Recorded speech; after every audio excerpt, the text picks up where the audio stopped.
IndusInd bank के CEO और MD Sumant Kathpalia ने इस्तीफा दे दिया है। जी हां, उनका इस्तीफा तत्काल प्रभाव से लागू हो गया है, प्रभावी हो गया है। कठपालिया ने अपने इस्तीफे में कहा है कि नैतिक जिम्मेदारी लेते हुए वो पद छोड़ रहे हैं। इंडसइंड बैंक ने आरबीआई से एग्जीक्यूटिव कमेटी के गठन की मांग भी की है, जो नए सीईओ की नियुक्ति तक कामकाज देखेगी। कठपालिया ने कहा है कि बैंक के डेरिवेटिव्स पोर्टफोलियो में गड़बड़ियों के चलते उन्होंने इस्तीफा दिया है। तो इंडसइंड बैंक से जुड़ी हुई ये बड़ी खबर, बैंक के सीईओ और एमडी सुमंत कठपालिया ने इस्तीफा दे दिया है। जैन गुप्ता सर इस वक्त हमारे साथ पूर्व सेबी ईडी जुड़ चुके हैं। गुप्ता सर गुड इवनिंग, बहुत बहुत स्वागत है आपका। सर आप कैसे देख रहे हैं इस्तीफे की इस खबर को, अब आगे क्या? आपने दो सवाल मिला के पूछे तो मैं अलग अलग जवाब दूंगा जी। मैं इस्तीफे को दो तरीके से देख रहा हूँ।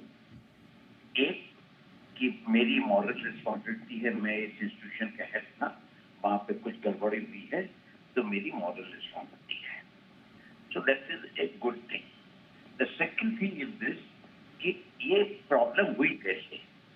तो ये प्रॉब्लम सिर्फ एक तरह से होती थी कि जिसने भी इनिशिएट किया वो या तो कॉम्प्लिसिटी थी या उसको लैक ऑफ नॉलेज थी। दोनों में से कोई एक तो होना पड़ेगा। बट लैक ऑफ नॉलेज वाला इश्यू जो है वो इसलिए सही नहीं होगा कि सिर्फ एक आदमी तो बैंक चलाता नहीं है। एक आदमी ने कोई ट्रांजेक्शन किया तो ऐसा नहीं कि वो फाइनल हो गया, सब खत्म हो गया। लेयर्स होती है बैंक में। अगर मैंने कोई ट्रांजेक्शन किया तो मेरा तो सुपरवाइजर है, कुछ लिमिट के ऊपर हुआ तो कोई दूसरा सुपरवाइजर होगा। तो ऐसा तो हो नहीं सकता कि कहीं ना कहीं किसी न किसी सिर्फ एक आदमी जो कोने में बैठा है उसने सारी ट्रांजेक्शन कर दी और चल दी है। तो दिस इज नॉट पॉसिबल। तो कहीं ना कहीं कॉम्प्लेक्सिटी एंड लेक्सिटी दोनों है। तो उसके बाद अब आगे क्या होगा?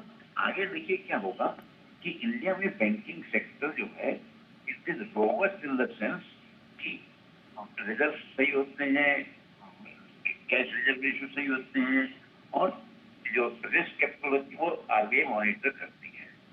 तो बैंक तो नहीं डूबने वाला है, बैंक में कोई सेहत से बैंक की कोई फर्क नहीं पड़ने वाला है, सारे स्टेक होल्डर्स जाएंगे। द ओनली थिंग इज कि इसको थोड़ा रेपुटेशनल हिट हुआ है। अब इस रेपुटेशनल हिट को कितने टाइम में रिकवर कर पाते हैं। अब जैसे आपने देखा कि यस बैंक में हुआ था, यस बैंक का भी रेपुटेशन हिट हुआ, तो अभी तक यस बैंक स्ट्रगल कर रहा है। अब इसमें कितना होता है ये हालांकि हमारे हिसाब से यस बैंक का कंपेरिजन इसलिए नहीं कि यस बैंक में बहुत बड़ी प्रॉब्लम थी, इसमें जो प्रॉब्लम है बहुत छोटी है, इसमें नेटवर्क वगैरह अभी भी रोबस्ट है तो कोई इशू नहीं है। लेकिन हमारा इसमें हमेशा इसी तरह सवाल है कि हम हमेशा बैंक के लोगों को तो हम गिल्टी पाल देते हैं कि बैंक के कर्मचारी ने ये किया, बैंक के एग्जीक्यूटिव ने रिजाइन कर दिया। लेकिन बैंक के ऊपर भी सुपरविजन का सिस्टम है जो है आरबीआई। और आरबीआई का अगर आप किसी बैंकर से बात करेंगे तो इतना सिस्टम है कि इतने रिटर्न जाते हैं, इतने इंफॉर्मेशन जाती है।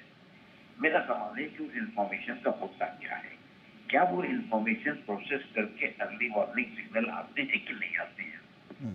मुझे लगता है कि कहीं ना कहीं यहाँ पे वीकनेस है, क्योंकि अपने इतने सारे फेलियर हमने देखे हैं। यस बैंक को देखा है, डीएचएफएल को देखा है, नीरव मोदी वाला केस देखा है, न्यूज जोशी का केस देखा है और अब ये है, और पता नहीं कितने कोऑपरेटिव बैंक फेल होते हैं। तो कहीं ना कहीं हमारा सुपरविजन में या तो जो हमारी इंफॉर्मेशन आती है वो परफेक्ट नहीं आती है, या हम इंफॉर्मेशन तो आती है हमको मॉनिटर नहीं कर पा रहे हैं। कहीं ना कहीं तो अपने को ये देखना पड़ेगा। तो इसलिए आरबीआई को भी अपना इंट्रोस्पेक्शन करना चाहिए कि हम कहाँ गलत हैं, हम क्यों नहीं अर्ली वार्निंग सिग्नल से पकड़ पा रहे हैं। Absolutely sir. तो आपने तीन बातें बोली, एक तो एग्जिस्टेंस पर कोई बड़ा खतरा नहीं, लेकिन हाँ रेपुटेशनल जो नुकसान होगा उससे निपटना होगा आने वाले समय में बैंक को, और इम्पॉर्टेंटली आरबीआई के लिए ये टाइम कि उसके सुपरविजन में कहाँ कहाँ प्रॉब्लम्स हैं, दिक्कतें हैं, चुनौतियां हैं, उनको भी खोज के दूर करना होगा। Thank you so much Gupta sir वक्त निकालने के लिए। तरुण शर्मा मेरे सहयोगी जुड़ गए हैं, थोड़ा सा और डिटेल लेते हैं खबर पर। तरुण दीजिए डिटेल। बिल्कुल दीपक, मैं बताना चाहूंगा कि सुमंत जो एमडी सीईओ हैं इंडसइंड बैंक के, उन्होंने रिजाइन कर दिया है। मैं अपने दर्शकों को बताना चाहूंगा, उनका टेन्योर जब पिछली बार बढ़ाया गया था तो ये कहा गया था कि 1 साल के लिए वो टेन्योर बढ़ाया गया है। हालांकि उस समय आरबीआई अपना इन्वेस्टिगेशन कर रहा था इस पूरे डेरिवेटिव कॉन्ट्रैक्ट्स को लेकर, क्योंकि वो चाहते थे कि कहीं ना कहीं जो एमडी एंड सीईओ हैं उनकी तरफ से हेल्प मिल पाए और जो पीडब्ल्यूसी, ईवाई और जो ग्रैंड थॉर्टन है वो अपनी रिपोर्ट को पूरा कर ले। तो क्योंकि अब जो ग्रैंड थॉर्टन है उनकी इन्वेस्टिगेशन जो है वो लास्ट स्टेज पे है, इसी वजह से सुमंत ने अपनी मॉरल रिस्पॉन्सिबिलिटी लेते हुए इस पूरे मामले की डेरिवेटिव कॉन्ट्रैक्ट की रिजाइन कर दिया है। मैं अपने दर्शकों को ये भी बताना चाहूंगा कि जो ये मामला है ये काफी लंबे समय से चल रहा था और आरबीआई ने ही इस पूरी चीज को आइडेंटिफाई किया। उनको देखने को मिला कि जो अदर एसेट्स हैं उसमें वो क्लैरिटी नहीं आ पा रही थी कि जो ये डेरिवेटिव का जो कॉन्ट्रैक्ट का लॉस जो प्रॉफिट दिखा रहे थे, जो पीडब्ल्यूसी या कहें कि ग्रैंड थॉर्टन और ईवाई की रिपोर्ट में भी तकरीबन 1900 करोड़ रुपए का आया है, उसमें उस चीज को गलत तरीके से अपनी बुक्स में दिखाया जा रहा था। तो ये रिजर्व बैंक ऑफ इंडिया की जो मुस्तैदी कह दें या उनकी जो सर्विलेंस की वजह से ही ये चीज पकड़ में आई थी और जो आरबीआई है उन्होंने ही एक तरीके से बैंक को एक ऑप्शन दिया था कि वो अपने आप आए और बताएं, लेकिन बैंक ने काफी लंबे समय तक इस चीज को नहीं बताया। उसके बाद ही इंटरनल और एक्सटर्नल ऑडिट आरबीआई को करानी पड़ी और उसी का नतीजा है कि आज सुमंत को अपना रिजाइन देना पड़ रहा है। इसके साथ साथ जो एक और मामला यहाँ पे चल रहा है वो माइक्रो फाइनेंस इंस्टीट्यूशन का चल रहा है, जो यहाँ पे 300 करोड़ के आसपास की लोन बुक जो है वो जांच के घेरे में है। इस वजह से भी सुमंत के ऊपर एक मॉरल रिस्पॉन्सिबिलिटी बन गई थी। और हम देखेंगे कि ये यहाँ अब बोर्ड को एक डिसीजन लेना होगा। कुछ और इस्तीफे भी होंगे तरुण, क्विकली?